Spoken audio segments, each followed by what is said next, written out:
We're all having a great day. Today, I wanted to get on and talk about yin and yang in the bedroom and the polarity that is needed in order for a relationship in general to thrive. And I was recently listening to an expert on sex and the body and all of that. And she talks about the polarity, but she uses feminine and masculine. And I really wanted to get away from using those terms to describe the polarity, because I think we need to get away from sort of those genderized names and roles for what is actually just the polarity of energy that we all have within us. So we all have the yin and yang energy within us. And sometimes we need to tap into one more than the other, depending on the activity and the circumstances that we're in. And so to take the genderized terms out of it and just talk about it from an energetic standpoint, yin energy is all about like earthiness and grounded and embodied energy. It's also about being fluid and in flow. So it's a lot about our sensuality, and our ability to, tap into our senses and all of that. So, obviously, that's important. And then the flip side of that, or the polarity, is the yang energy, which is much more focused, but is also maybe light, and has to do with like activity and, you know, um, can be a little bit more forceful, but directed. And obviously, we need that in our lives and in ourselves as well. So we need these two different kinds of energy. And if we can get away from sort of the genderized ways of describing these things, we recognize that we all have these energies within us, right? So there are times when we would want to be more in our yang energy. When we're maybe at work in certain settings, we'd have to be very focused and driven and very attentive.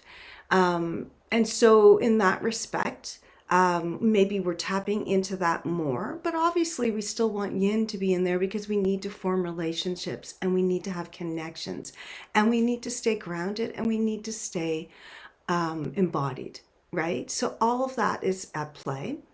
But there are obviously times, like I said, where you're going to be in more than one than the other. And so, how does this show up in our relationships? Well, often we're drawn to people who are in a different sort of energy flow than us because we need that polarity. We need that difference, right? If we're both in more in yin energy most of the time, then maybe we're not getting things done that are going to help us towards meeting our goals and our dreams. And vice versa, if we're too much in the yang energy, maybe we're not fostering those interpersonal relationships as much as we should. So it's important in our relationships, it's important in how we conduct ourselves in our careers, and then it's also going to be play an important part in the bedroom. So how does this show up?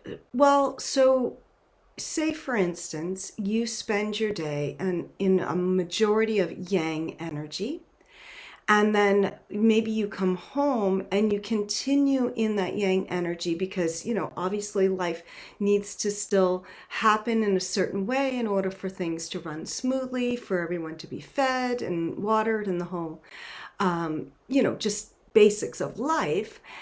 And it's really often hard to change gears if we're in that energy so much, and if we don't make a conscious effort to maybe start to shift into that yin energy a little bit in order to find some more balance, what might happen, especially if both people in the partnership, if you're wanting to do partner activities together, is that if you're both in that energy, it can make it really hard to connect emotionally.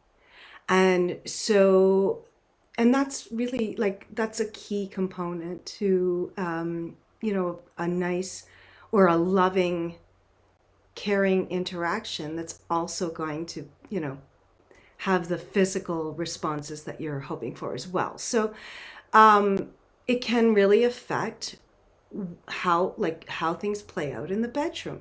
So, and when I talk about foreplay having to happen long before you get to the bedroom, foreplay is not likely to happen as much if you're in a predominantly yang energy.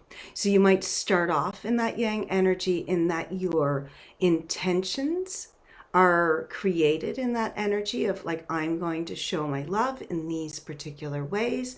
I'm going to make sure that I reach out to my partner on a regular basis. And then once you've sort of done that, so like that's the mechanical part, like, like you can check off a little bit of the list, but then the yin energy needs to come into play, because it can't just be a checking of things off the list. Oh, I sent her, I sent my partner a loving text. Check. Oh, I bought some flowers on the way home from work. Check. And then if you still come in the door with a lot of that yang energy, and it's like, oh, we're going to do this and that's going to happen, and then this is going to happen, and then, oh, we're going to go into the bedroom, and, like, your partner is going to be looking for more of that yin energy at that point, because you've done a lot of the groundwork of, reaching out and showing love in different ways and meeting their love language in whatever ways that looks like. But if you weren't there in that yin energy as you're doing it, and if you didn't come with yin energy later on to kind of complete that circle, it's going to be really hard for your partner to then want to be fully engaged, right? The yin brings the groundedness and the safety to the experience, right? So, and again, like if both people are bringing that yang energy into their sexual experiences, then, you might be able to tick some boxes, and, maybe technically things were good, but they could be better, right? With that yin energy in there as well. And the sensuality and the connection and the flow. If that's included, then it goes from being just, ticking boxes to, mind blowing, deeply connecting and deeply satisfying experiences with your partner. And so, how do we shift from being maybe in that yang energy that we needed to in order to maybe, run our lives and our jobs and whatnot? How do we shift into that yin energy? For everyone, it's going to look different, right? There's different ways that you can become more embodied through movement and breath. You can become more aware and embodied through meditation. Those are really great tools to help, get back into that yin energy. It's also creating the environment, right? So yin energy is also about connecting the senses, right? So to your sensuality. So maybe you're lighting candles, you're creating the right atmosphere through, setting the right temperature and the lighting, and maybe there's some music playing. And this applies to whether you're having a solo interaction or you're doing some partner play. Before you get to that point, you might want to evoke or encourage that yin energy within you, so that when you do start to engage in the more sexual or sensual practices, that your mind, body, and spirit and your nervous system are on board, because those are all super, super important, right? So I hope this kind of helps you to maybe look at things a little bit differently and understand that the energy that each person is bringing beforehand and during is going to really affect how deeply connected you are and how embodied you can be in that experience. So the foundation of that is safety, and the foundation is communication. And so, helping your partner get into a more, balanced state is just going to help the overall experience. But doing that for yourself is super, super important. So finding out what things help you to feel more in your yin energy, right? And again, like that's deeply personal. It's not going to be the same for everyone, but try a few of the things that I mentioned.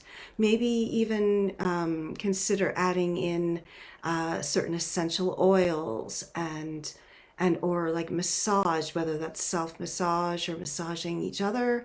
If you're in a partner situation, like there's different things that you can do to bring to encourage that yin energy and to encourage the flow, right? So I hope this helps. If you have any questions, feel free to reach out. The reason why I talk about these things is because I think it's important for us to know that there's more to this than just any one thing, and that if you're not experiencing really great connections and experiences, either through your own solo practice or with someone else, that there could be other things underlying that need to be addressed. So when I share this information, it's from the point of view of knowledge is power. The more knowledge we have about our sexuality, how our body works, how our minds and our spirits are all connected to this, and how important it is to kind of look at it all from a holistic standpoint. If we gain all of that knowledge and we start to apply it in our lives, and we come up against a wall or something that's kind of keeping us from further exploring it, even though there's a part of us that maybe knows that this would be good for us, that's maybe the subconscious mind saying, hey, there's something here that maybe you need to explore and deal with, that's maybe a belief system or a feeling that you have around these things, that maybe that would be worth exploring in a therapeutic session. So knowledge is great and knowledge is powerful. And I feel like the more we know, the better. And then sometimes we'll maybe reach a point where, okay, we know a lot about this. We could be experts at this, and still we're not enjoying this to the full extent, or we feel like there's something missing. Then that's usually when it's time to consider that it's subconscious. Maybe it's something deeper that maybe you're not accessing through the conscious mind, and it's worth exploring. So thank you, and I hope you have a great rest of your day. Namaste.